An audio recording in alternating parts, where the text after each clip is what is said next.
Hey guys, what's going on? It's me, Jay, here to do another review. Actually, to finish up the review of WWF and WCW Year in Review 1996. Like I said, this is the fifth installment. We've done 1992, we've done 1993, we've done 1994, we've done 1995, and we did a half of 1996. So, to pick up where we left off. Um, for the WCW side, we left off in September of 1996, and what that means is fall brawl time, the time when the weather starts to get a little bit cooler, we start to cool down from summer, and we start to get into the WCW tradition of the War Games. And in this particular instance, in 1996, there was a tremendous threat for War Games because, unlike last year's, where the Dungeon of Doom was not a huge threat to Hulk Hogan's team, even though they were trying to make it to be so, Hulk Hogan's team was, as the baby faces, were tremendously stronger, by comparison. This time around, that wasn't the case. This time around, we've been dealing with the NWO. The NWO invasions, which started back in May. Um, First with Scott Hall, then with Kevin Nash, then with Hulk Hogan's heel turn. And then with the introduction of Ted DiBiase as a member, the Giant losing the WCW title back in August, and then turning NWO himself. So WCW, which like I said, was supposed to be the British Bulldog, but the British Bulldog ended up not making that jump. So um, the Giant was essentially the first homegrown WCW talent to switch sides to the NWO, because previous to that, all other members of the NWO were former WWF guys: Scott Hall, Kevin Nash, Hulk Hogan, Ted DiBiase, and even Virgil as Vincent. But the Giant was the first homegrown WCW guy. Now, logically, from a storyline standpoint, it didn't make much sense because he was the guy that the NWO just beat at Hog Wild for the WCW Championship. But they needed another member, so the Dungeon of Doom is having a match with the Four Horsemen. Like I said in the beginning of the year, they started their feud, which I'm going to backtrack a little bit and go into some of the things that happened with regards to that would affect not only the storylines in WCW, but the management in WCW in years to come, as well as, tragic real life situations regarding um, people involved. But they had started to feud way back in the beginning of the year when the alliance to end Hulkamania between the Horsemen and the Dungeon of Doom broke down with Brian Pillman and Kevin Sullivan's feud, and then later Kevin Sullivan's feud with Arn Anderson and the Giants' feud with Ric Flair. So as we get to September, the Dungeon of Doom and the Four Horsemen are like full-fledged enemies. So they're having a match, heel versus heel faction versus heel faction, and the NWO comes in. Obviously, the NWO broke all those conventions. They attack heels as well as baby faces, and they're attacking the Horsemen. They spray paint Ric Flair's white hair black. They put a yellow streak down the Macho Man's back. When he comes in to try to help, it's complete chaos. But the Giant comes in, and Eric Bischoff is screaming, "Thank God for the Giants!" And he grabs Barbarian. He grabs Barbarian, his own Dungeon and Doom teammate, in a choke slam, and chokes him. And the Giant is the newest member of the NWO. Now the NWO seems unstoppable. But anyway, WCW is forced Now, to have the baby faces of WCW, the two supreme baby faces, which are Luger and Sting, um, to team up with the two supreme heels, like I said before, of Arn Anderson and Ric Flair, the Four Horsemen. Like I said before, the Four Horsemen and Luger and Sting have tremendous history. When Luger entered into, when came to WCW, then called Jim Crockett Promotions, from the Florida territory in 1987, he immediately joined the Four Horsemen as a replacement for Ole Anderson. Um, and then eventually, of course, turned on the Horsemen, and by the following year was feuding with his tag team partner at that time, Barry Windham, against the Horsemen, who Barry Windham in 1988 later turned on him, and Barry Windham joined the Four Horsemen. But the point is, all throughout 1988 and part of 1989, Lex Luger had feuds with Ric Flair and the Four Horsemen. And as far as Sting, we know about Sting's history with the Four Horsemen. Uh, Sting came in as part of the UWF acquisition when Jim Crockett Promotions bought um, the UWF, Bill Watts' UWF, the former Mid South Wrestling Territory, in 1987. He was, I think he was already a babyface. He had turned on his former partners and associates, Missy Hyatt and Eddie Gilbert, but he wasn't well known by the NWA crowd until he and the Horsemen had that feud. He's wrestling. The Horsemen are by ringside partying. They were doing the same thing in the 80s as they were doing all throughout 1996, partying by ringside. He's wrestling. They get on his nerves. Um, J.J. Dillon comes into the ring to confront him, and he stinger splashes J.J. Dillon. He's beating up all of the Four Horsemen. That sets up the feud at the first Clash of Champions in 1988 against he and Ric Flair, in which he and Ric Flair go to a Broadway. Now, this match of Sting and Flair in '88 was juxtaposed to WrestleMania 4 and actually did better numbers than WrestleMania 4. So even though WrestleMania 4 featured Ted DiBiase versus the Macho Man Randy Savage, and Randy Savage winning his first WWF Championship, still WCW did better numbers. So Sting and Flair's feud kind of became the template for WCW later on. Then in 1989, when after the series of classic matches that Ric Flair had with Ricky Steamboat, of course, we talked about in the Terry Funk tribute video, Terry Funk turns on Ric Flair. He pile drives Ric Flair through a table. First, he's a commentator, and then he starts getting on Flair after Flair has won the championship back.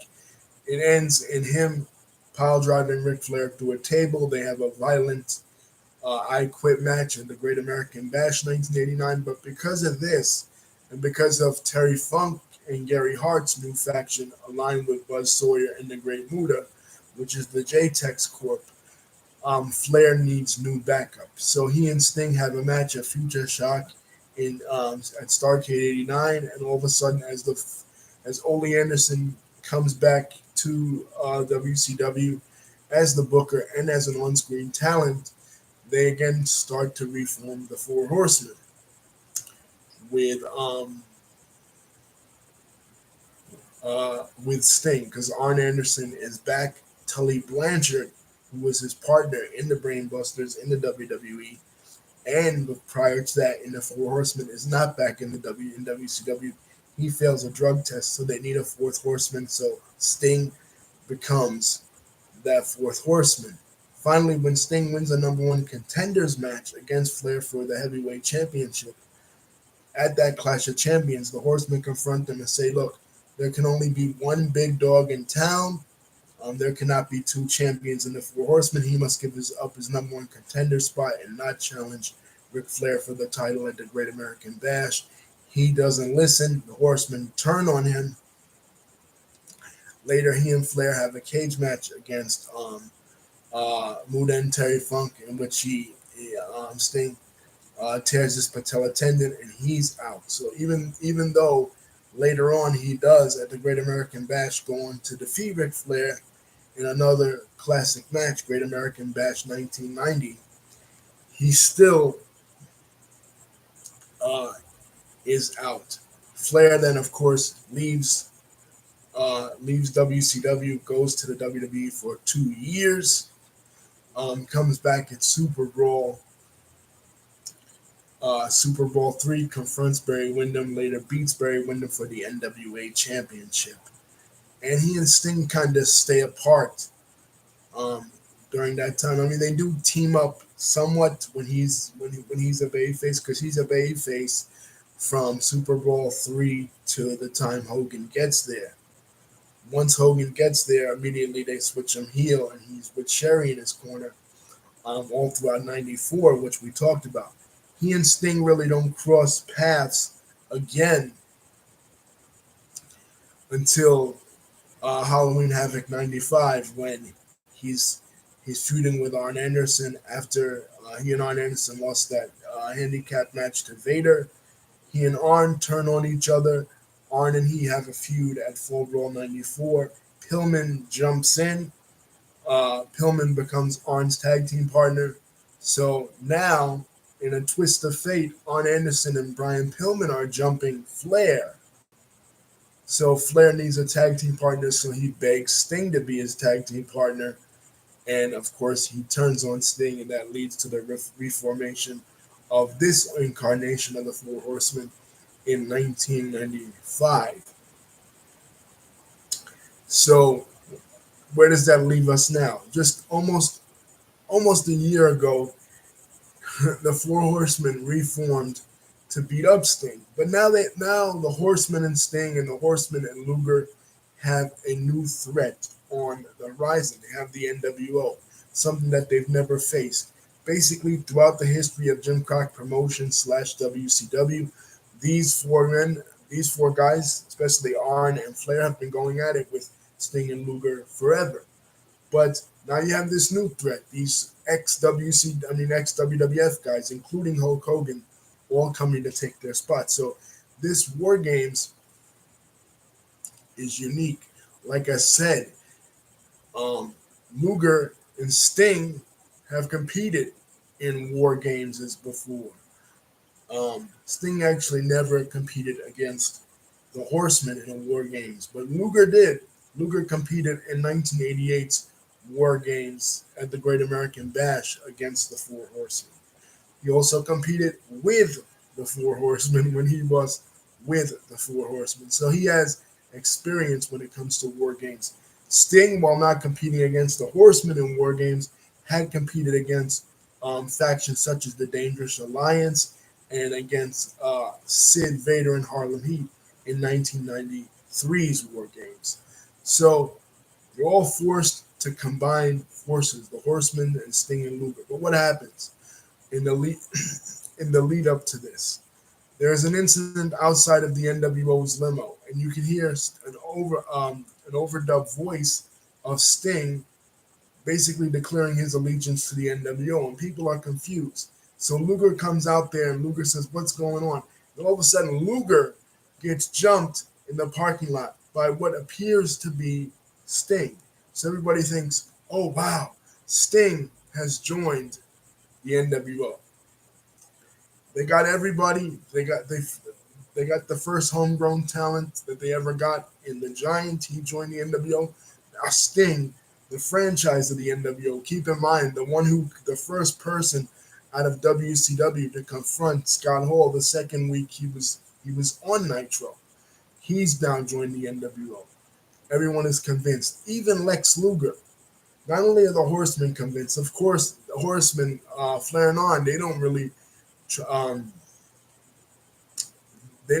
trust Sting to begin with, because they don't really like Sting. It's an unholy alliance, of course, to save WCW.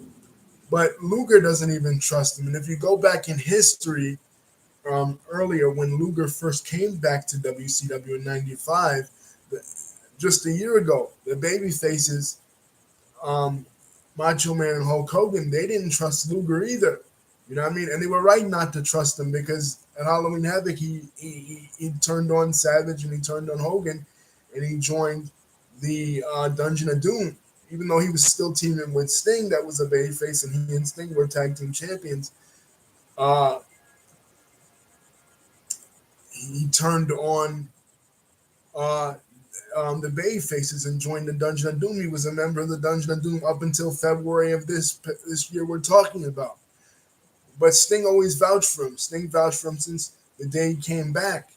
But here's Luger throwing Sting under the bus and saying that Sting is a member of the NWO. So finally, Sting is saying, I'm not a member of the NWO. I swear I'm not a member of the NWO. I didn't turn my back on WCW. I swear I didn't. Nobody believes him. Come Fall Brawl, all the four members come out: Hogan, Hall, Nash, and Sting. And all the members of the WCW team come out: Flair, Arn, Luger, and Sting. Come to find out, this is similar to The Undertaker.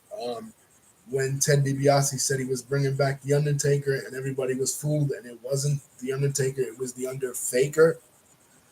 Primetime Brian Lee. Well, this was similar. They had gotten Jeff Farmer, who was Cobra, who was in a minor feud in 1995 with one of the newcomers from WCW's Power Plant, Sergeant Craig Pitbull Pittman. He had been like his nemesis, like where they introduced him on TV, like those two had a past similar to like Nails and the Big Boss Man in '92 in WWF. Like they have a past together, but you don't necessarily know what their past really is. But then, anyway, this guy Cobra was introduced as that, but now they scrapped that, and now he's the NWO Sting. But anyway, the real Sting, Steve Borden, comes out and beats up everybody, beats up all the NWO members, then leaves. This results in, of course, the WCW team losing to the NWO, and then Sting just walking out. The next night on Nitro, Sting basically, I'm paraphrasing here, but Sting basically delivers a speech saying, look, nobody in WCW trusted me. Nobody thought I was legit. Nobody thought I was for real. Everybody, even Lex Luger and the fans and the wrestlers at WCW, turned their back on me. So I'm declaring myself a free agent. And as far as I'm concerned, everybody who doubted me, I'm riding with them. But as far as I'm concerned, everybody else can stick it. So it looks like one of two things.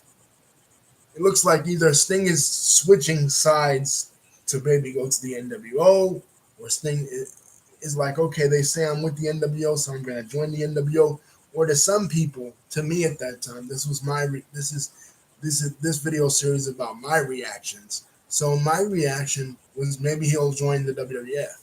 You know what I mean? Like maybe he'll, in the midst of the Monday Night Wars, he'll jump to the WWF.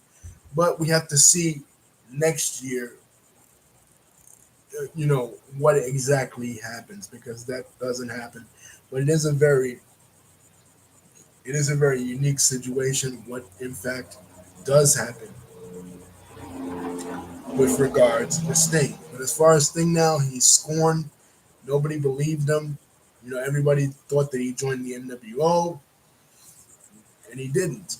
You know what I mean? It was obviously a fake Sting. People bought into it. But speaking of fake wrestlers or wrestling doppelgangers, WCW and the NWO are not the only ones with doppelgangers coming in 1996. Another person that's coming with a doppelganger in '96 is Vince McMahon. Vince McMahon has suffered tremendously in the beginning of 1996, as we talked about, losing $6 million in the prior year. Competition breathing down his neck in the form of Ted Turner. They took not only his older stars of the Macho Man and Hulk Hogan, but they took his younger stars of Diesel and Razor Ramon. And now they're using his own caricatures against him, which of course he took legal action with regards to that. But he wants to prove a point. He wants to prove that he still owns these trademarks. He still owns Diesel and Razor Ramon. So what does he do?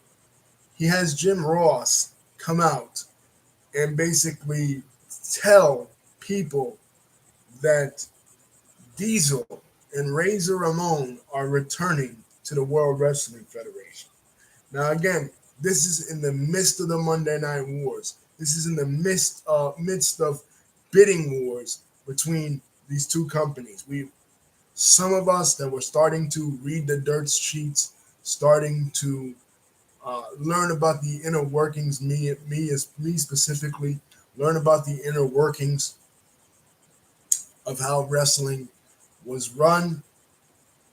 Was starting to learn about the Bret Hart thing when he walked on, that there was the bidding war between WWF and WCW over him. So I'm like, oh shit, maybe it was true that all along, even though they have this NWO storyline in full swing already in WCW, maybe all along, Razor Ramon and Diesel, Scott Hall and Kevin Nash were actually still working for the WWF, and I was right all along.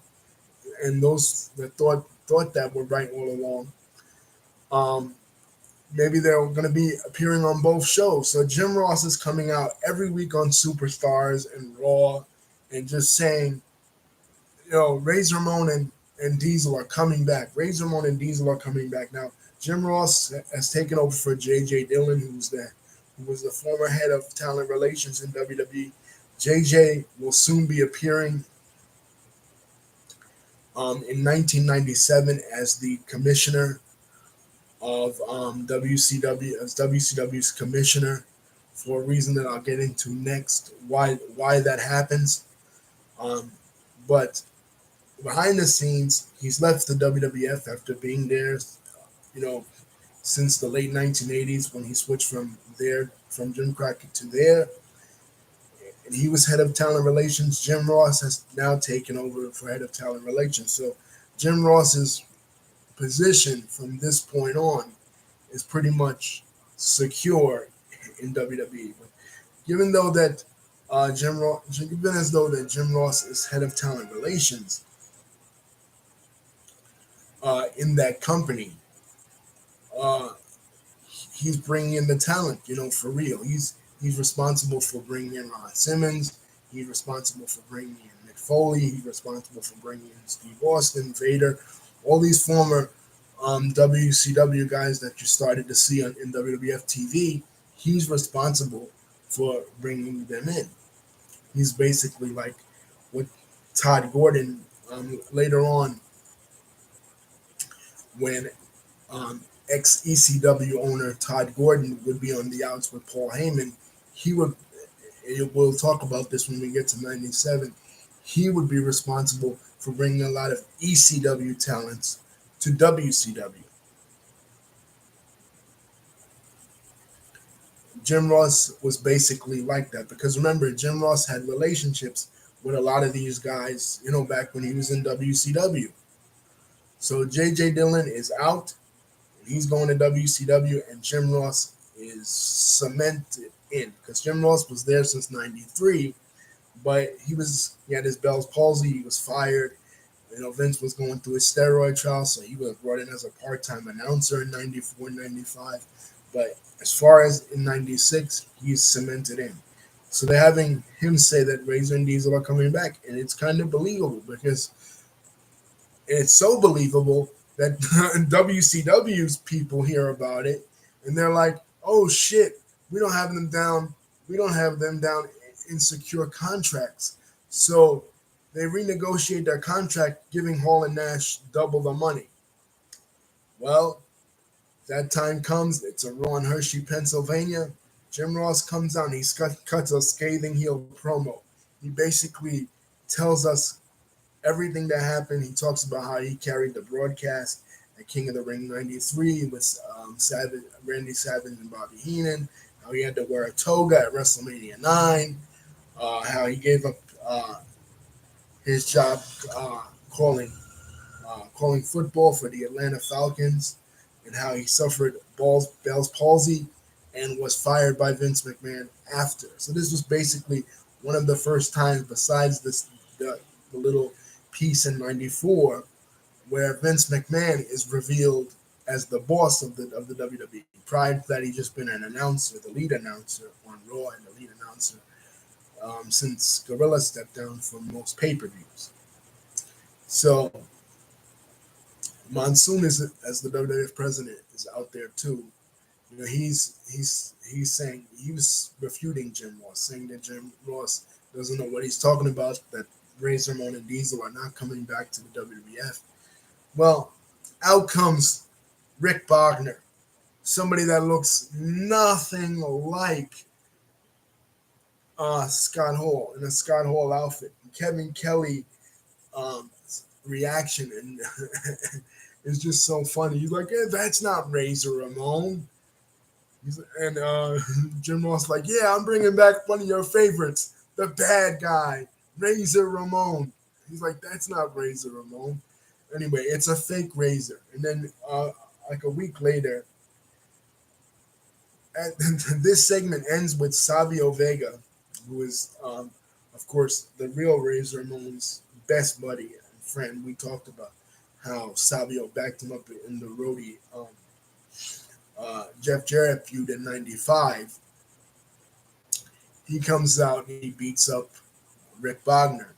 And then a couple weeks later, Glenn Jacobs, who played the part of Jerry Lawler's dentist, Isaac Yankem, he comes out as the fake Diesel. So these two last as the fake Diesel and fake Razor Ramon about up until the beginning of 1997, when finally, you know, WWE proved their point and they scrapped this whole shit. But, you know, I mean, this was one of those things, like with the fake Undertaker and like with the fake Sting.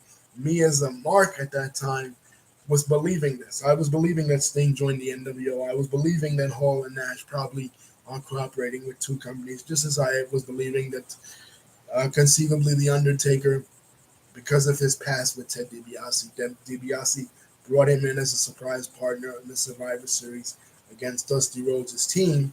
I was believing that that he did bring the Undertaker back in 1994. So this is one of those examples. Another example would be Kane in 2006, when Festus, aka Carl Anderson, would be Kane's doppelganger. But right now, Kane, the man who would become Kane in 1997, was the doppelganger for Kevin Nash. Isn't that funny?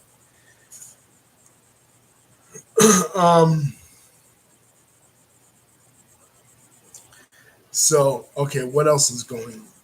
Speaking of fakes, transitioning to fakes, another fake is being exposed, and that fake is Jeff Jarrett. We talked about how Jeff Jarrett had his contract disputes in July of 1995. He lost the Intercontinental Championship to Shawn Michaels. He walked out of the company. He and the Rhodey. He returned in the early part of the early part of this year, 1996,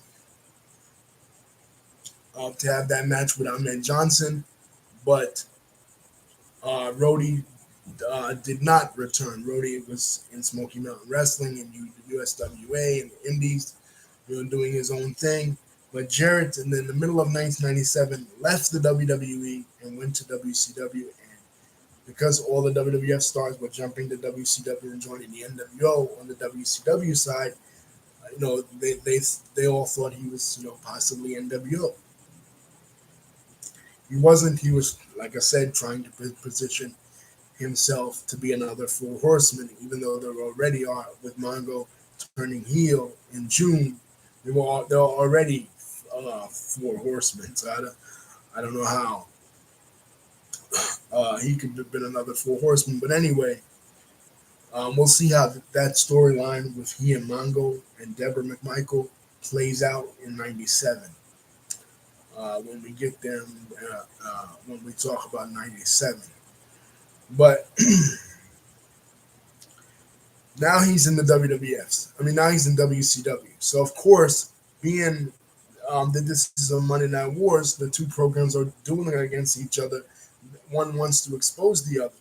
So Vince wants to expose Jeff Jarrett that he didn't. This was supposed to be the storyline initially before they walked out, that the roadie was going to turn babyface and was going to feud with Jeff Jarrett. But no, but now he can't feud with him. But this is a way to expose Jeff Jarrett as a fake. They reveal that the real person that sang "With My Baby Tonight" was actually um, uh, the roadie, who is now Jesse James, and he becomes the real Double J.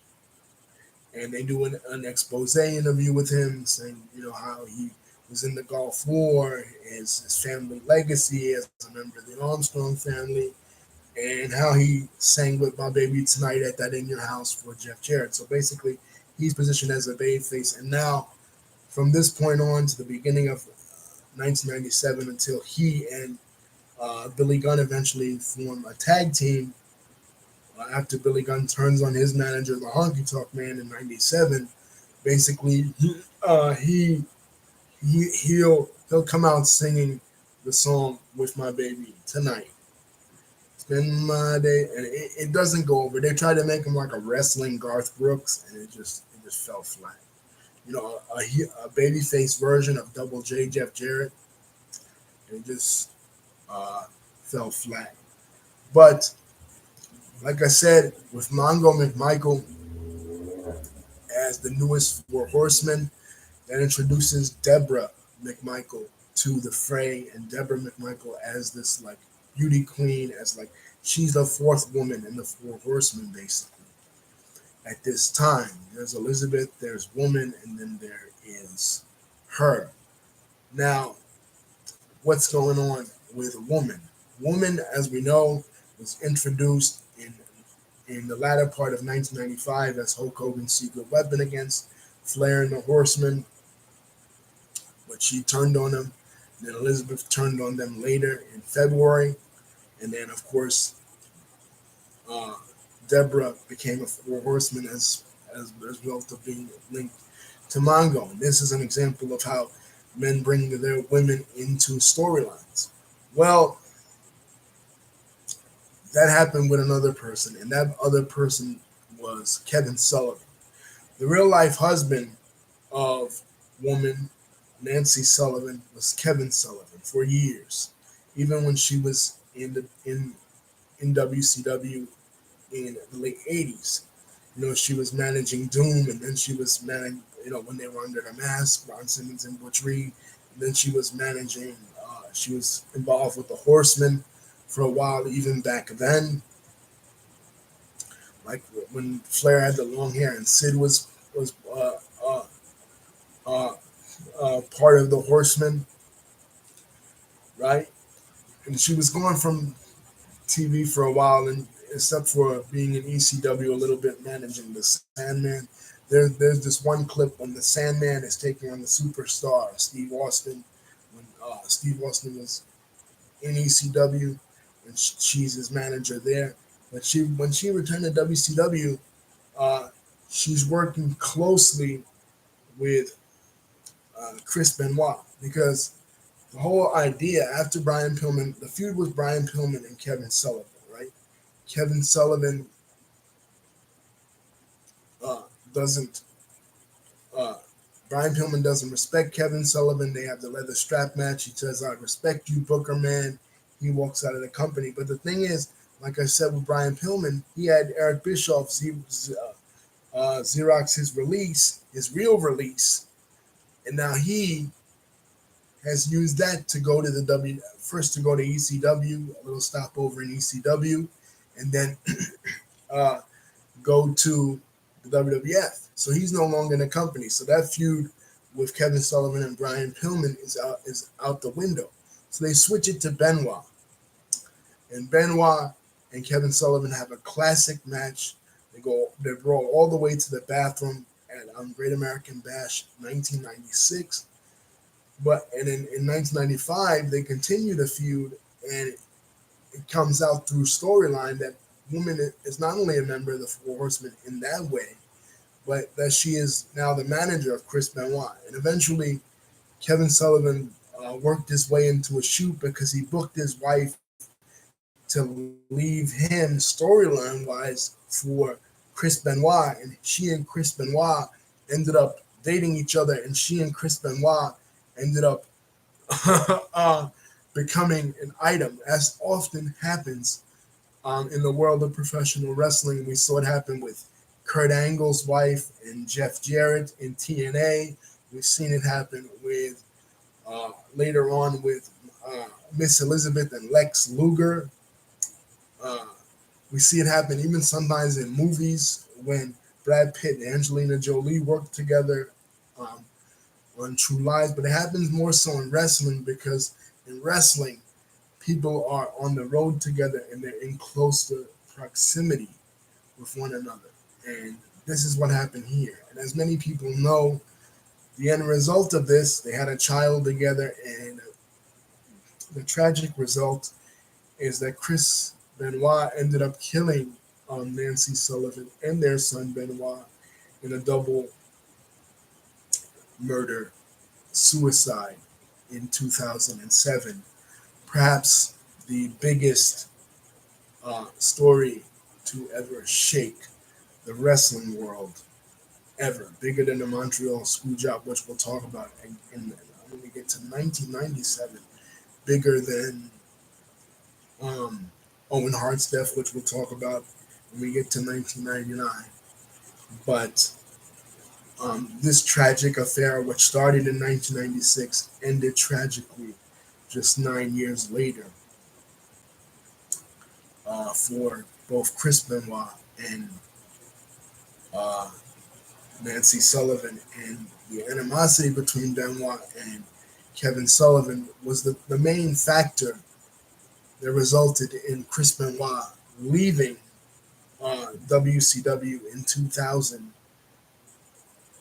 after Sold Out 2000, after he beat Sid for the championship, and going to the WWF with the rest of the Radicals, Eddie Guerrero, Perry Saturn, Dean Malenko,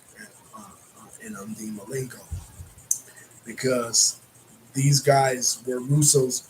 We'll talk about Vince Russo, but Vince Russo, a writer for the WWF, becomes a magazine writer for the WWF, becomes the head writer. Remember, I said Raw Magazine had come out. Raw Magazine with Austin Stitches and with the centerfolds of Marlena and Sable and Sonny.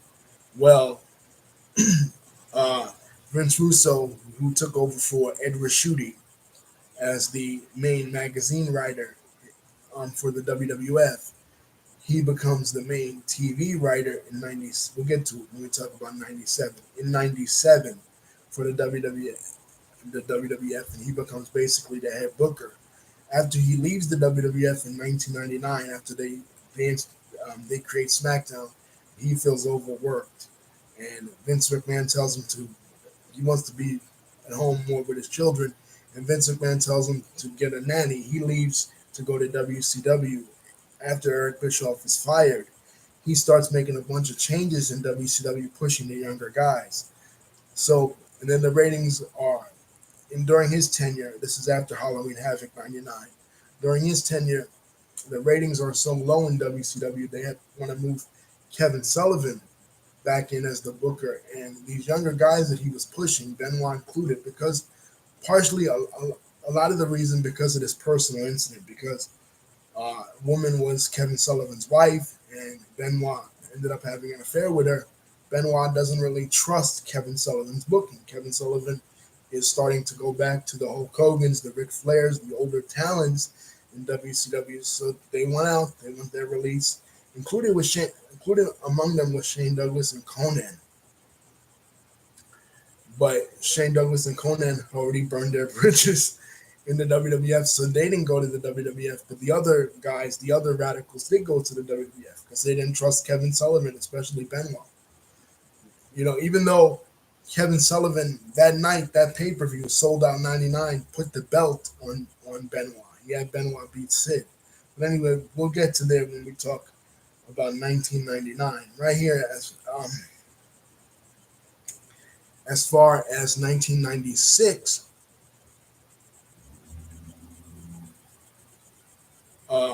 that's where this affair uh, started. Woman and Chris Benoit.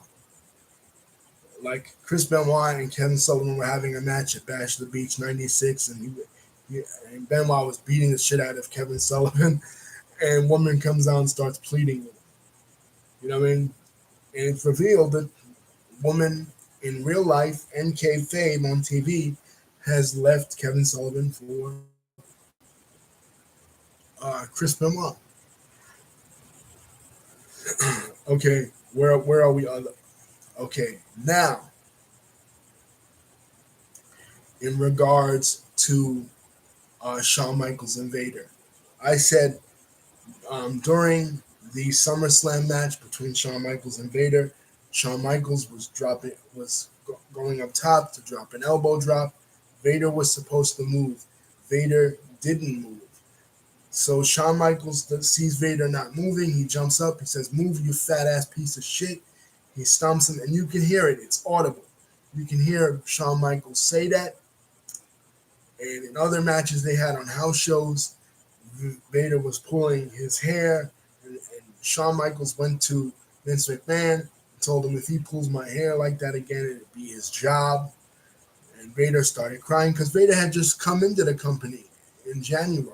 He was all new, fresh start. And not only that, he comes in automatically and he has a shoulder injury. That's why they had to keep him off TV with that kayfabe suspension. And they did that the whole thing where he injured Gorilla Monsoon because he had the shoulder injury. And his feud with Yokozuna, although it seemed like it was going to go a lot of places, it seemed like it was going to do a lot of things, it doesn't do anything. If the feud with Yokozuna goes nowhere, Yokozuna basically is too heavy to really compete. They send him to the Fat Forum in South Carolina. But, he has people sneaking in him food, and he's actually gaining more and more weight. And we unfortunately in '96, November of '96, at the Survivor Series, the event we're getting to, we'll see the end of Yokozuna. As far as Vader, his push is now derailed. The feud he was supposed to have with Shawn Michaels is now switched to Sid, who came back to the company in WWF in July of the July pay-per-view, taking the place of the Ultimate Warrior. So that's basically what we're heading into at this point. Shawn Michaels is the WWF champion. He's the number one babyface, and he is partners with Sid. But it won't be long before he and Sid face each other at the Survivor Series in Madison Square Garden. What's up with the Intercontinental Championship? Intercontinental Championship is up in the air because at that same July pay-per-view, the night after, Ahmed Johnson and Shawn Michaels had their match with Smoking Guns. Now, the Smoking Guns' manager is Sunny.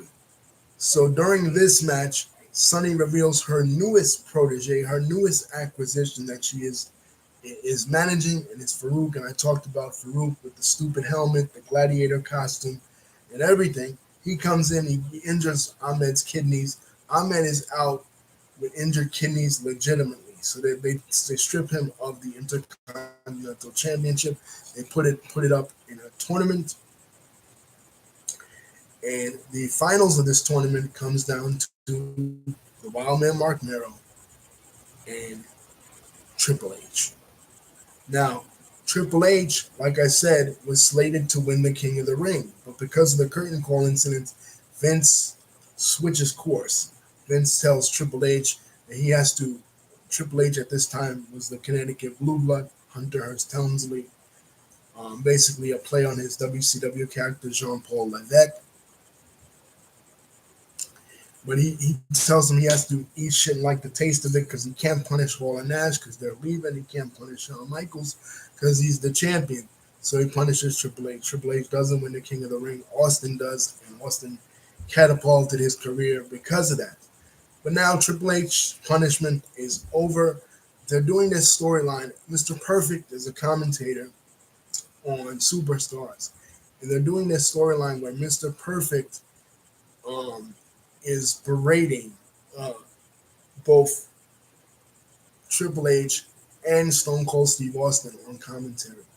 And of course, Triple H is abusing his valets like he did Sable at WrestleMania 12, and Mr. Perfect comes to their aid. So Mr. Perfect now is basically enemies with uh, Triple H. So the Intercontinental Finals, my mistake, doesn't come down to Mark Merrill and Triple H. It comes down to Mark Merrill and Farouk. In Mark Merrill, Farouk, Sonny in Farouk's corner, and Sable in Mark Merrill's corner. Now, Sonny and Sable would be a real life rivalry, in later years to come. But at this point, I think they were still good at this point, as far as their relationship with one another. And Mark Merrill wins. So during this same time, Mr. Perfect is training for an in-ring return on Raw against Triple H because they have their tension. So in the back before the match, Triple H jumps Mr. Perfect, injuring Mr. Perfect. So Mr. Perfect tells his new protege, the newly crowned Intercontinental Champion, uh,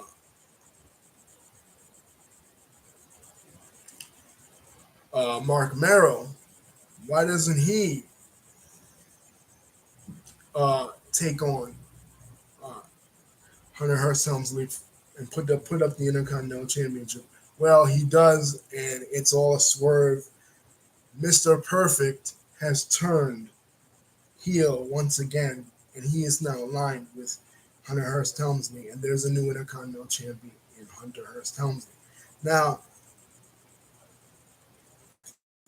uh, this wouldn't last long because Mr. Perfect would be out of the company. They would put Mr. Hughes with Triple H at the Royal Rumble '97. That wouldn't last long, and pretty soon, China, during his feud with Goldust, China Goldust would turn babyface in the beginning of '97.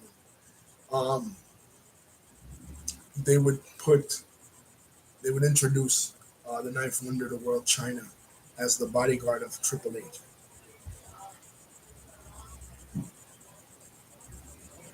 And Triple H is about to undergo, it's pretty soon, in 1997, a drastic character change as he will, we'll talk about it in '97, join up with late '97 though, join up with Shawn Michaels to form D-Generation X. But where we're at now, he's the Intercontinental Champion. He has Mr. Perfect as his mentor. Mr. Perfect is once again a heel, which I think is better for Mr. Perfect than a babyface. Honestly, I like Perfect as a babyface in '93, but every time he came back, he seemed better as a heel. Remember the Lex Luger thing at WrestleMania 10? Same deal here. As far as the tag team championships, well, Smoking Guns soon break up with Billy Gunn uh, turning heel on his kayfabe brother Bart. The tag team titles after after Sonny goes Sonny's reign of 3 tag team championships in a row goes down the drain. They pretty much give it to Owen Hart and the British Bulldog. They have a new manager, Jim Cornette, is being phased out in favor of his kayfabe lawyer, because there was the storyline where Gorilla Gorilla Monsoon roughed up uh, Jim Cornette. Jim Cornette decided he was going to sue Gorilla Monsoon and the World Wrestling Federation for um, uh, liable neck injuries, and he brings out Clarence Mason, basically this this combination of this wrestling version of Johnny Cochran, and combination name wise of Pappy Mason, television lawyer, and Clarence Thomas, the Supreme Court Justice, and Johnny Cochran, the slick talking uh, African American lawyer. And basically, this guy, by August of '96, basically steals Cornette's talent from under him, and now is managing Owen and Davey, and would soon go under manage Farouk after Farouk underwent a character change from that gladiator to a Malcolm X type black militant in November with the formation of the Nation of Domination.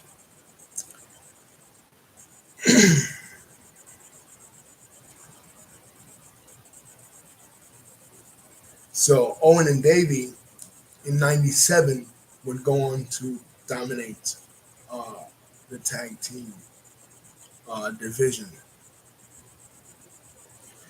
What's going on with Brian Pillman? Brian Pillman is of course back in wrestling. He's back. He's on WWF TV. He but he's injured. He had the car accident, so he comes out. He does his promo at King of the Ring '96. He and Austin really don't cross paths, but that's what a lot of people are waiting for, because they were former tag team partners. And they're one of the most dominant tag teams in '92, '93 in WCW. That's what I was waiting for, because when I started watching WCW, I used to love the Hollywood Blondes. I didn't even want to see them break up when Colonel Parker became Austin's manager on that WCW Saturday night when they were the Hollywood Blondes. So now they're both in the WWF. Now I figured they could do more, because I always felt like the WWF, even during this 83-week run, always felt like the WWF was better creatively than WCW. So I felt like Brian Pillman and Steve Austin could do a lot more in WWF than they ever could in WCW. So they did cross paths a little bit in King of the Ring '96, but not all that much. But now there is talk of a return. Stone Cold Steve Austin, in the past few weeks, um, starting in like October, going into November, he starts calling out Bret Hart. He starts saying that he wants to face Bret Hart. So Bret doesn't respond. He delivers that classic line. He says, if you put the letter S in front of Hitman, you have my exact thoughts of Bret Hart, basically a shit man. So finally, Bret makes a decision, and Bret comes out and he declares that he didn't ever intended to leave the WWF. He is with the WWF for life, and you could see Vince McMahon breathe a sigh of relief, because he's lost so many superstars over the past couple of months that finally he, with this 20-something year deal, finally locked in, his former champion, his former top star in Bret Hart. And also he answers Steve Austin's challenge. He and Steve Austin will take on each other at at Survivor Series 1996. So there you have a double main event. Madison Square Garden, Shawn Michaels versus Sid, and Stone Cold Steve Austin versus Bret the Hitman Hart, returning to the WWF. What's going on with The Undertaker? Well, The Undertaker, of course, his manager, Paul Bearer, turned on him. Now Paul Bearer is the manager of Mankind. For a while, Mankind and Goldust were doing this kind of weird thing where um, Mankind was calling Goldust mommy. I mean, Dominic Mysterio must have learned from him because Mankind was doing this kind of thing in 1996, years before Dominic Mysterio started doing it with Rhea Ripley. He was calling Goldust mommy, and they were doing some really weird homoerotic, pedophilia-ish type shit between the two of them. This was after the casket match that Goldust and Undertaker had in May of '96. But that doesn't last long. Now Paul Bearer is mainly by the side of Mankind, and Mankind is calling him Uncle Paul. So this is new for Paul Bearer because for the first time ever, Paul Bearer is not only just managing Undertaker. You know what I mean? Since Paul Bearer, Percy Pringle, William Moody, the late William Moody, was in the WWF. He came into the WWF like in the middle of 1990 as the replacement manager for Undertaker after Bruce Pritchard wanted to be just in creative and production and didn't want to play the Brother Love character anymore. Brother Love, remember, was the original manager of The Undertaker. When The Undertaker came out in Survivor Series 1990, it was Brother Love who was managing him. Brother Love didn't want to do that, so he handed over the managerial duties on the Brother Love show to Paul Bearer.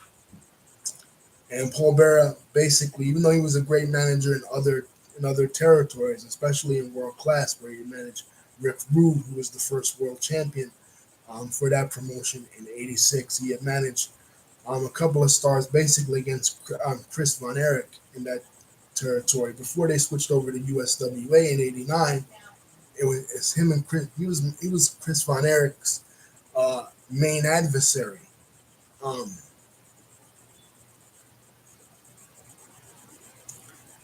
During that period, that was his Percy Pringle years.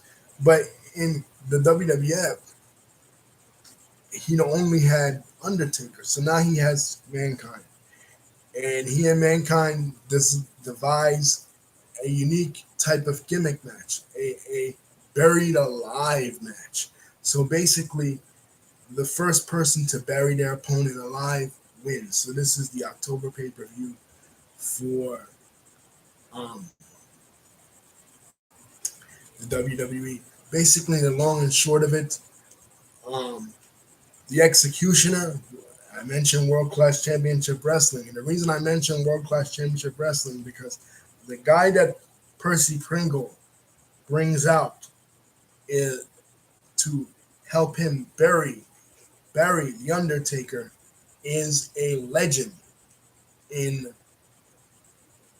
World Class in WCCW in the Dallas Territory World Class Championship Wrestling, and that is Terry Bam Bam Gordy, former member of the Freebirds, the youngest member of the Freebirds, one of the childhood prodigies of professional wrestling, the original Bam Bam, Terry Bam Bam Gordy.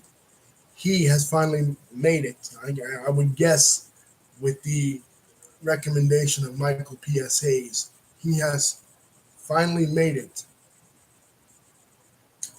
to the World Wrestling Federation as the Masked Executioner, a guy that comes out and I know it's so stupid. It's like Santa Claus. We forgot to mention Santa Claus, Balls Mahoney's character that DiBiase was managing in late '95, but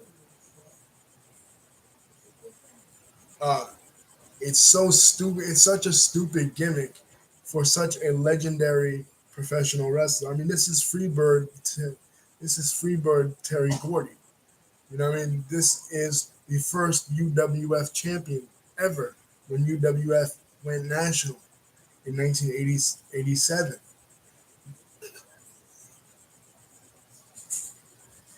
You know what I mean? This is a legend, especially in Japanese wrestling. They love uh, Gordy in Japanese wrestling. But by the time he got to WWF, he was out of shape. His drug problems had gotten the best of him. You know, he wasn't the same. So he's in there as the master executioner. He helped Mankind win the Buried Alive match, and he is managed by Paul Bearer for a while.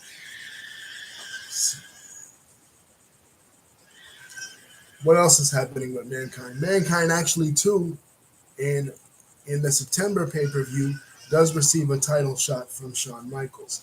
So we can add Mankind to the list of opponents that Shawn Michaels faced in his amazing run in this year. And the match is tremendous. People still remember this match. This is Mind Games. And keep in mind, where does this take place?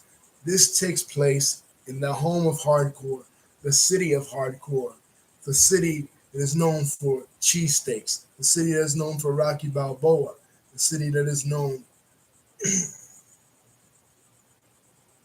for Frank Rizzo, and the city that is known for ECW. It takes place in Philadelphia, Pennsylvania. And on the pre-show, they're chanting ECW, ECW, because they know that Mankind, they already know ECW, I mean, not ECW, yeah, ECW fans at that time, but Philadelphia fans in general are very passionate and they're very smart. They were some of the first smart mark. Remember that word we talked about during Brian Pillman's promo when he went to ECW. They were some of the first marks in the history of wrestling. Some of the first fans to read newsletters. Some of the first fans to be heel fans, basically. You know what I mean? The Midnight Express in 1990, they're at the Philadelphia. I think they're at the Philadelphia Civic Center because Jim Crockett did, I think, shows at the Civic Center, whereas Vince did them at the Spectrum. They're there, and they're supposed to be cheering Shane Douglas and John Laurinaitis as the dynamic dudes, and they end up cheering the Midnight Express, even though the Midnight Express are heels. That's just how Philly is. Philly is weird when it comes to their wrestling. See what they did to Roman Reigns just a few years ago at Royal Rumble 2015. You know what I mean? They always do that. This is Philly. They did it to Mabel at King of the Ring 95. We talked about it. But here, not only are the fans chanting for ECW, ECW, ECW wrestlers are in attendance. You have Tommy Dreamer is there. The Sandman is there. Taz is Red Hook's native son. Red Hook Brooklyn's native son. Taz is there. You know what I mean? And initially, from what I heard, the WWF wrestlers, they didn't know. I mean, nobody gave them the Iggy on this. You know what I'm saying? Nobody gave them the heads up that this was a work.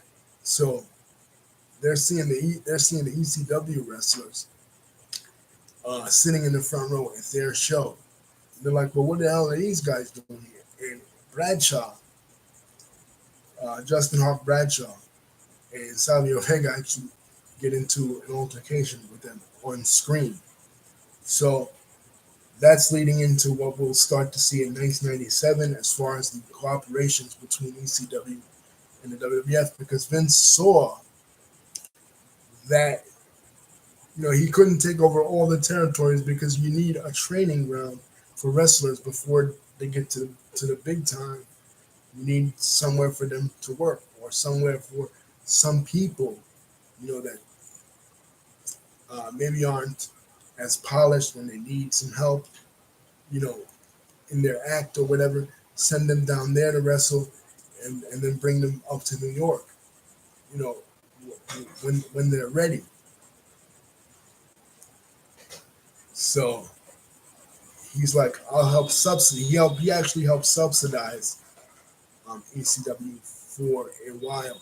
Some people say, including Paul Heyman, That the reason why he subsidized ECW actually was because uh, Flash Funk, aka Too Cold Scorpio, had a deal with Tommy Boy with his music, the licensing in his music, and that $1,000 a month was helping keep Paul Heyman afloat, right? But Vince took Flash Funk or took Too Cold Scorpio and signed him to a contract in the WWF. So uh, Paul Heyman lost that revenue stream. So he had to basically subsidize them because they lost that revenue stream, and without that, they would have went under a long time before they actually did. So that begins the working relationship with ECW and the WWF. And in '97, we'll see invasions from both sides. We'll see ECW guys when the WWE returns to the Manhattan Center for a special Raw. ECW guys will be there, and WWF guys, Jim Cornette and Jerry Lawler, will show up on ECW TV, much to the detriment of Tommy Dreamer's testicles. But we'll get there. So that was Mind Games. Buried Alive pay-per-view. Undertaker is now buried alive.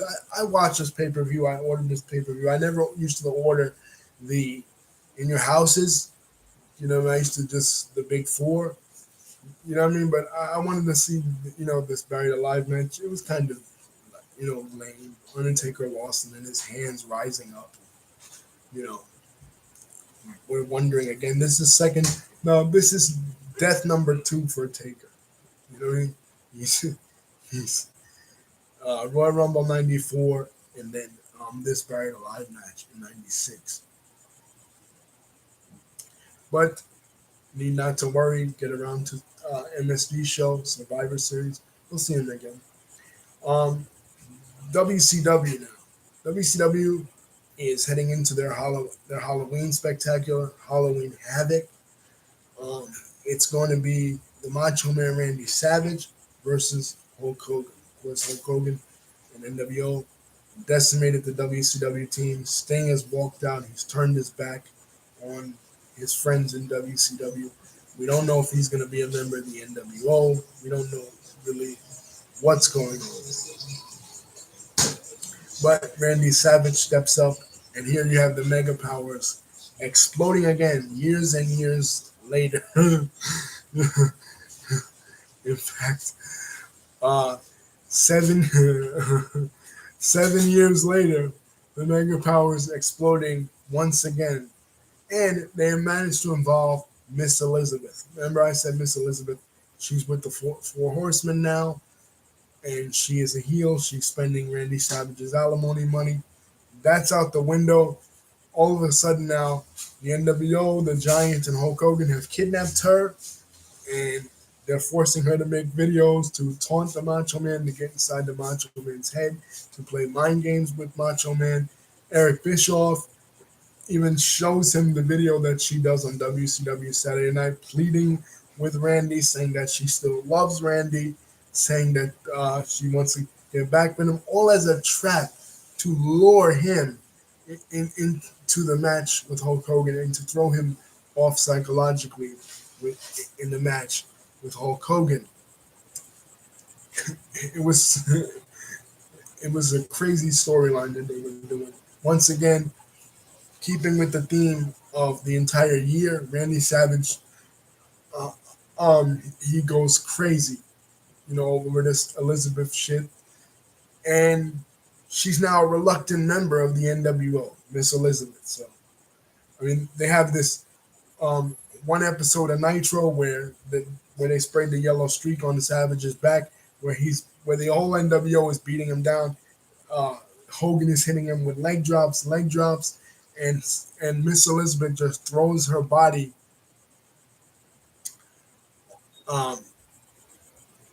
over top Randy, to protect him. And Hulk Hogan hypocritically is calling Randy Savage bald. He's making fun of Randy Savage's bald spot. He himself has a bald spot, so Hogan comes out in Halloween Havoc '96 with a wig on. you know, like he looks completely ridiculous. You know, you know, and the Giant helps him win, and he retains the title at Halloween Havoc. Another event is going on with Sting. Now, Sting in the prior months, like I said, he turned his back on WCW, but there is an episode of WCW where the fake Sting is wrestling and the real Sting comes out in his new outfit. He has the same makeup, the typical Surfer Sting makeup, the Ultimate Warrior makeup from his Power Team USA days. But he as the Blade Runners with him in Ultimate Warrior, the Ultimate Warrior style makeup, but it's black and white. It's taking inspiration from the Crow. He would tweak it later, and it would become a lot cooler in '97. But at this point in '96, kind of still in its infancy. And the NWO confront him, and they say, and Kevin Nash takes a page out of Jim Morrison's book and says to him, "Cross on through to the other side, Stinger." And he says, "The only thing that's for sure about Sting is nothing's for sure." And that's the last words that he'll speak for about a year and a half. After that, Sting is now in the rafters. So, but with Halloween Havoc, what happens at the end of Halloween Havoc? Rowdy Piper comes out. Yes, Roddy Piper. The only guy, as he brings up in the interview, Roddy Piper is now in WCW. The only guy that Hulk Hogan has never been able to beat, which is true. In their feud in the mid '80s, Hogan never pinned him. The brawl that settled it all. I mean, the war that settled the score. The brawl that settled it all was Moolah and Wendy Richter. But the war that settled the score, 1984, that match on MTV, which gave MTV the highest ratings they'd ever had up to that point, between Hogan and Roddy Piper. Hogan didn't win. Hogan never scored the pinfall against him at the first WrestleMania. So it's true. Paul Orndorff, Andre the Giant, Randy Savage, Ted DiBiase, Ric Flair, every single wrestler that King Kong Bundy, every single wrestler that Hulk Hogan had ever wrestled, he pinned them, except for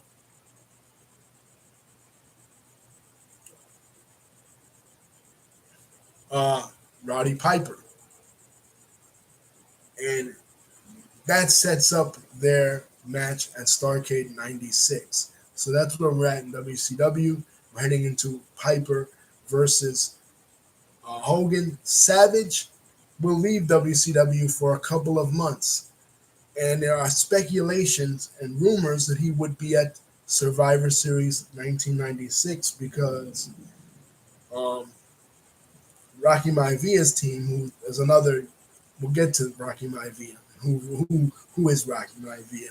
I'm pretty sure everybody knows who is Rocky Maivia. He's one of the most famous professional wrestlers to ever exist, but he was not at that time. His team, his babyface team of Jake the Snake Roberts, who's been feuding with Jerry Lawler. Jerry Lawler's the SummerSlam match they had was one of the reasons why Jake the Snake Roberts actually left WWE, because he was making fun of Jake Roberts' alcoholism, and he actually poured liquor down Jake Roberts' mouth.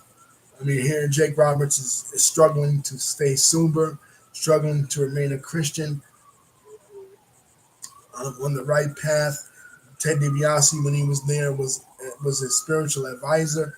And they go and do something like this. Like Jake said, they could have used iced tea. They could have used some other liquid. They didn't have to actually use Jack Daniels. But anyway, Jake Roberts' team,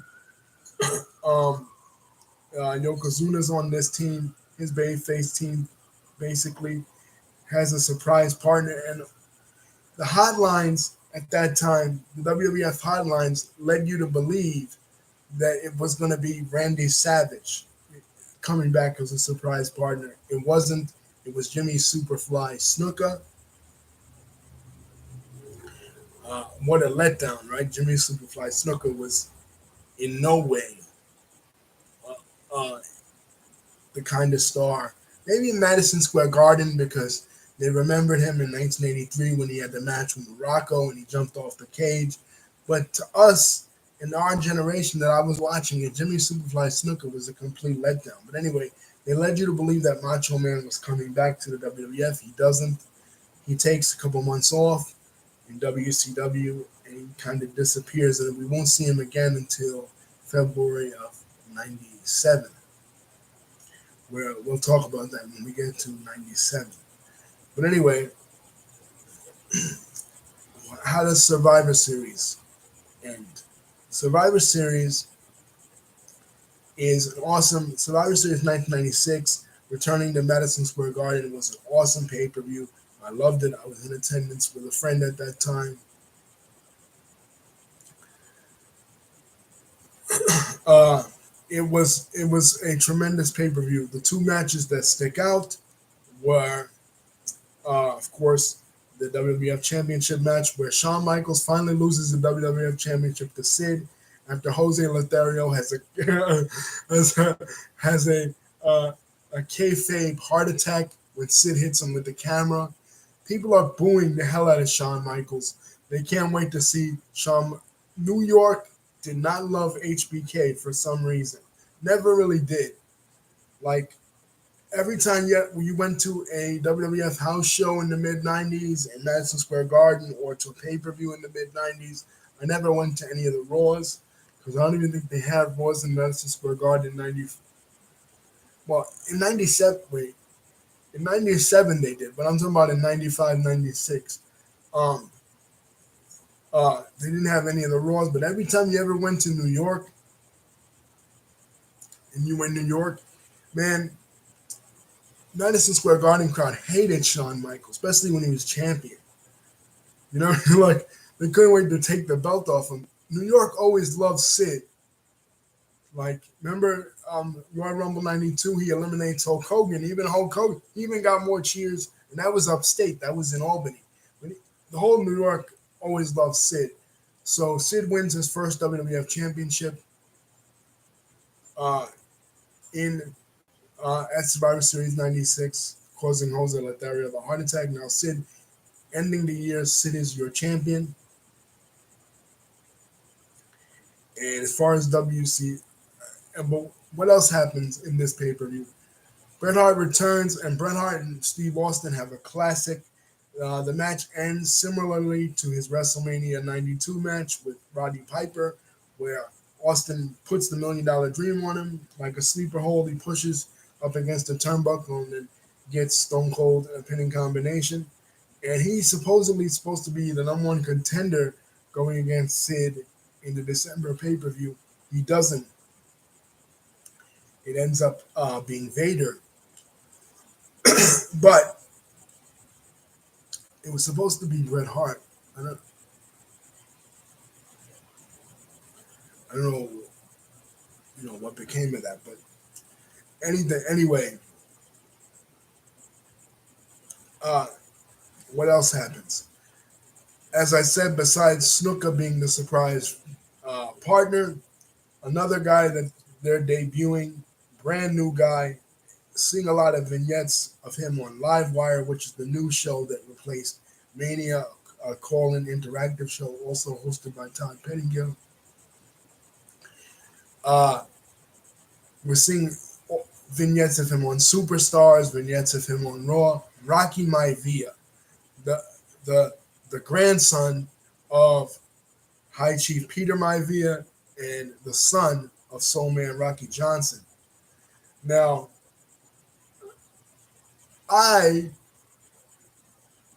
Peter Maivia and Soul Man Rocky Johnson, they were before my time. Like they were in the '60s and '70s. I had no idea who these guys were. So me, like a lot of fans, I suppose, We're like, well, who the hell's this guy, Rocky Maivia? You know what I mean? He's coming out. He has drop kicks like his dad. His dad did have the best drop kicks in all of wrestling. Going back looking at Soul Man's matches, especially when he was with Tony Atlas in the tag team. Uh, he has the Samoan drop. He was like his grandfather, but they're hyping him up as the first third generation wrestler in all of WWE history, and nobody knows who the hell he is. He ends up being the sole survivor of his team. Sonny, who's on commentary, is kind of in love with him. He has this goofy Jerry curl look, and he has a big future in the world of professional wrestling, and he has a big future in the world of entertainment. If you smell what I'm cooking, but at this point, when he's just Rocky Maivia, you know, people shit on him. People like, who the hell's this guy? This jabroni, if you will. As he himself would later go on to say, "Who in the blue hell are you?" But at this time, I don't know. It was just he came off Memphis TV uh, as Flex Cavana. I don't know. It was one of the worst gimmicks ever. But they would give him the mega push if he becomes the sole survivor of his team. And as he became, for those that couldn't figure it out or not smart enough to figure it out, I'm talking about The Rock. you know, you know, but they weren't watching at this time. But it was all over WWF TV. Rocky Johnson's son, Peter Villa's grandson. Like, they couldn't shove this guy down people's throats any further if they tried. I mean, that's the end of Survivor Series. And besides that, Undertaker returns in all black regalia. They have a match where Paul Bearer is suspended in the ceiling and he beats Mankind, basically ending his feud with Mankind.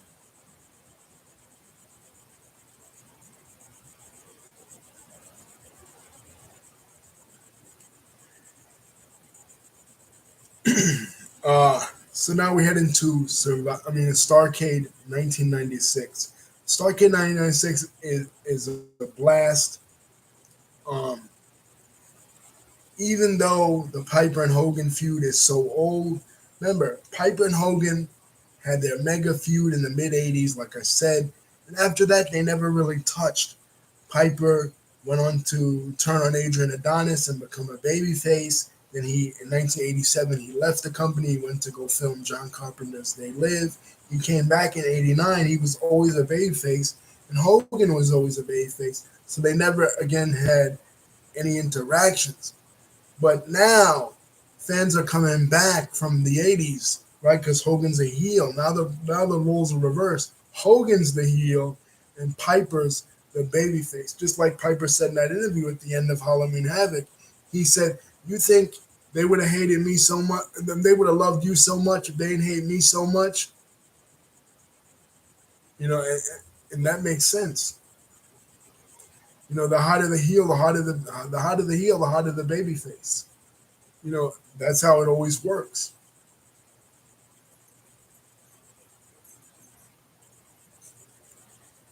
So Piper's trying to get this match signed. He's going to Eric Bischoff, trying to get this match signed, an unsanctioned match, because at this time he's claiming, "I'm not a member of WCW. I'm not a member of the NWO. I'm a free agent. I'm my own person. I just won this match with Hogan at Starrcade, and that's it." So Bischoff claims that he went to Portland, Oregon, of course, Piper's home, Portland, to get this match signed. Bischoff is saying, I'm trying to contact Piper. I'm trying to get this match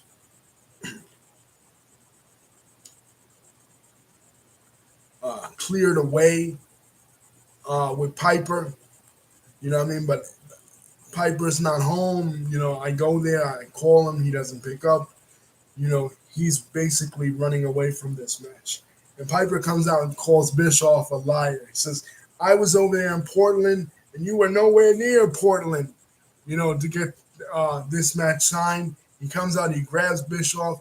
Who protects him? Who protects Bischoff? The NWO. And it is revealed that Eric Bischoff is actually a member of the NWO.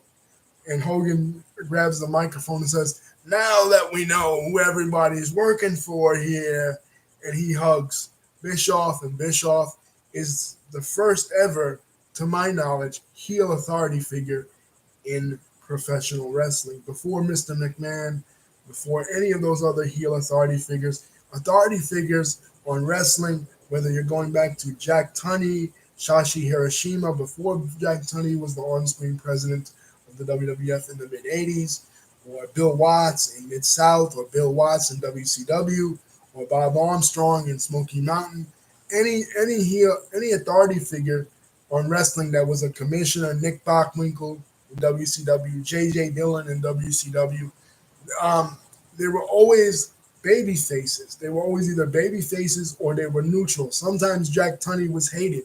We talked about that in the 92 video when he stripped Hulk Hogan of the WWF Championship after Hogan beat Undertaker. He was hated by the fans because of that. I said at that time he was hated even more than Justin Trudeau in Western Canada, which is true. But even so, he was hated, right? He wasn't a heel necessarily. He wasn't working on behalf of bad guys. He was working on behalf of either promotion neutral or he was working on behalf of baby faces, right? Gorilla Monsoon, the same thing as a president of the WWF. Sergeant Slaughter will be the same thing as commissioner of the WWF when they were bringing him in late 97, reinstate him as commissioner of WWF. So heel authority figures weren't a thing. Now we see them all the time. They're starting to move away from them because Adam Pearce, who's the authority figure on Raw, he's like neutral. But we always just, after this, we always used to see them. Mr. McMahon, of course. We'll talk about it in 97. The Authority, Corporate Kane, Vicky Guerrero. Excuse me.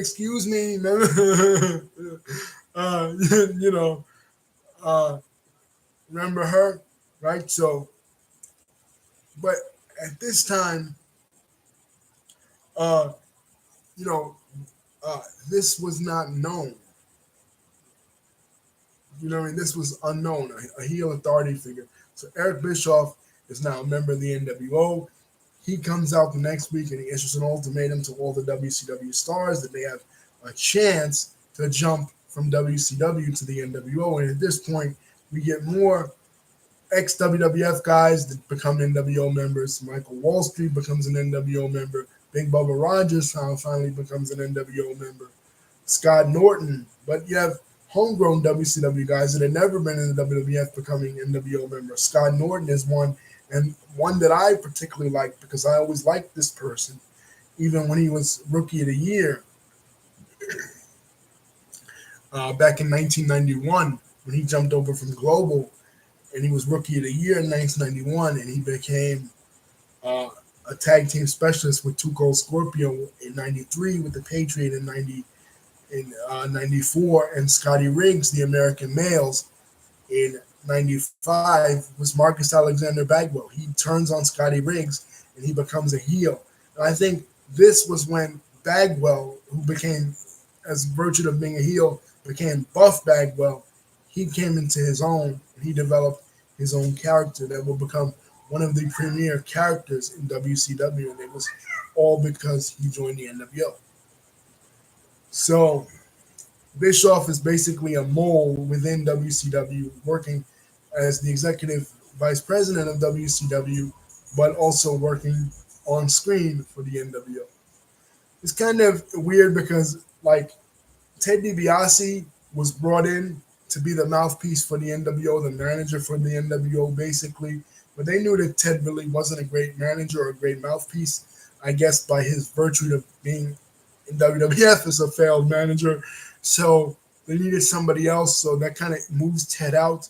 In 97, Ted would turn babyface and manage the Steiner brothers and Big Bubba Rogers when Bubba Rogers is turned on by the NWO because the contracts that they made were later declared null and void, and some of those guys were kicked out. You know what I mean? But and then he would leave professional wrestling altogether and just become a preacher. You know what I mean? But they were kind of edging uh, DiBiase out as it pertains to that. Being the manager quote unquote, of the NWO. The World War III pay per view goes by again, which again is the November pay per view. Last year, Randy Savage won it, the vacated WCW title. This year, the Giant wins it, and he becomes the number one contender to Hulk Hogan's title. Now, remember I said the Sting storyline in 89-90, where Sting was the number one contender to Ric Flair's title, and then Ric Flair says, "Well, you can't challenge for the title. There can only be one top dog in the Four Horsemen." Well, again, becomes the same thing with the NWO, where the Giant is the number one contender to the title, but Hulk Hogan is the champion, and he's the leader of the NWO. You can't challenge the leader of a group, and you're just a member of the group.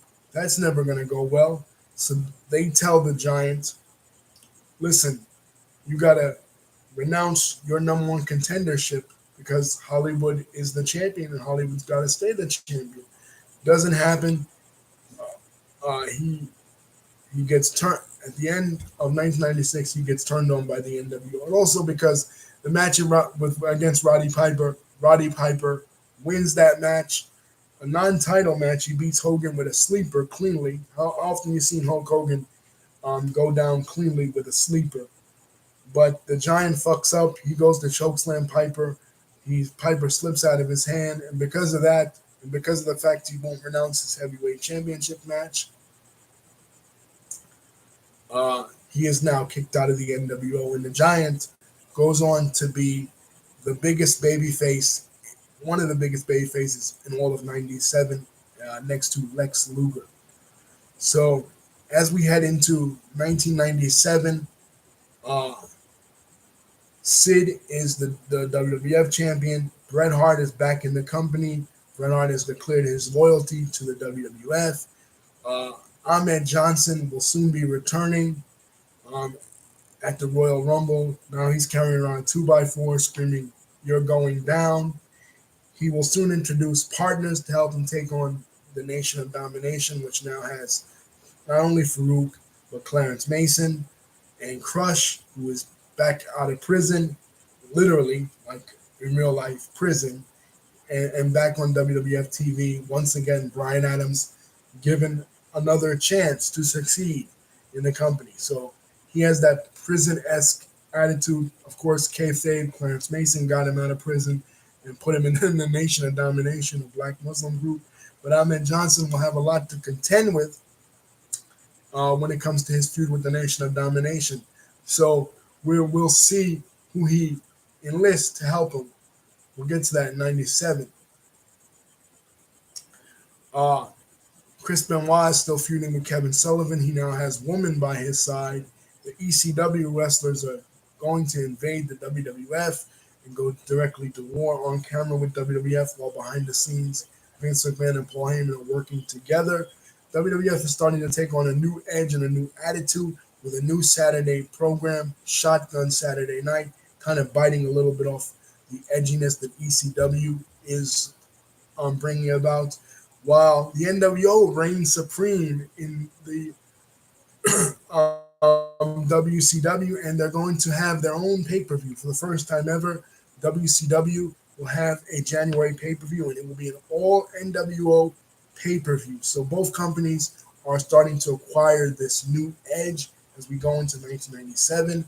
WCW is using the NWO. Eric Bischoff, his kayfabe power, manipulated to get the NWO their own pay-per-view. They have their own kind of Saturday night show as well. By virtue of winning the War Games, that was one of the stipulations, that they would get their own Saturday night show. The Giant is no longer a member of the NWO. He'll be challenging Hulk Hogan for the WCW Championship at the next pay-per-view, the NWO pay-per-view, which is in Cedar Rapids, Iowa, famously. And we'll be talking about that. And also, Shawn Michaels will be once again challenging Vader. Challenging Sid in a return match in a big stadium show as the homecoming kid in San Antonio, California. As Jim Cornette said, they had they had a stadium, but they didn't have a show. When they needed, instead of getting a stadium for a show, they got a show for a stadium. But they don't have a stadium-sized matches, but they try their best. And actually, in my opinion, Royal Rumble '97 is a better pay-per-view than what WCW had to offer. Even though I watched the NWO pay-per-view and didn't watch Royal Rumble '97, Royal Rumble '97 ended up being a more classic show, in my opinion. They padded it with a lot of luchadors and a lot of Mexican talent, but it ended up being a better show, in my opinion, than Sold Out. And San Antonio was a better location than Cedar Rapids. I'd say that. Uh,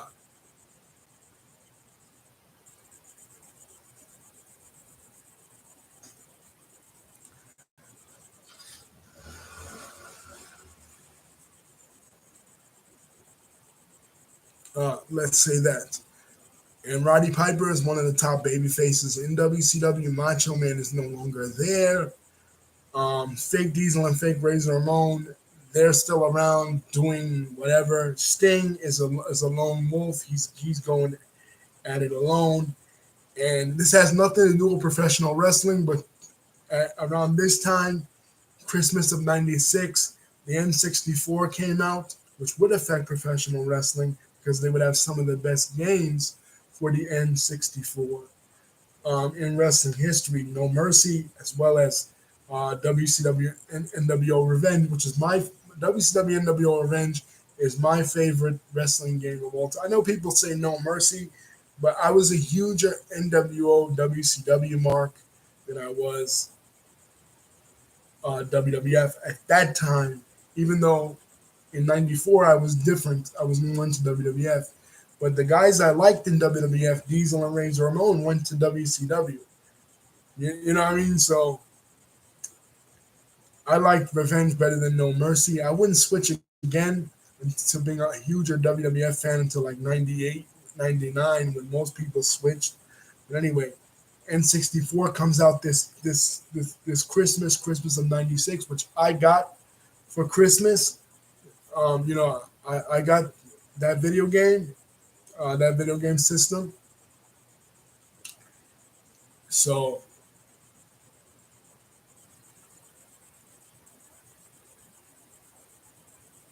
and I still have fond memories of all the systems that came out in the '90s. I say that was the best because you had the joystick and you had the multiple press buttons, and you had cool ass games for it as well. In like um, uh, Firefox, Super Mario Brothers, which was the game that came with it. Me and my cousins used to always play that. Me and my cousins used to love to play Mario Kart as well. Uh, that came out Christmas of '96, and again, nothing to do with pro wrestling, but Take On the Elmo uh, was the top toy in 1996. Other things that will be happening: Bill Clinton will be coming up for re-election against Senator Bob Dole, and would trounce him in in in, um, in the elections. They would clone a sheep called Dolly, actually clone a human, a living animal. Uh, that year, McDonald's would introduce the Arch Deluxe, trying to switch their menu, which was primarily for kids, to adults, to a burger and a hamburger specifically for adults. Um, this year in '96, movies such as Romeo and Juliet would come out, starring Leonardo DiCaprio and Clara Danes. Toy Story, what that previous November in '95 had changed the world as far as animation was concerned.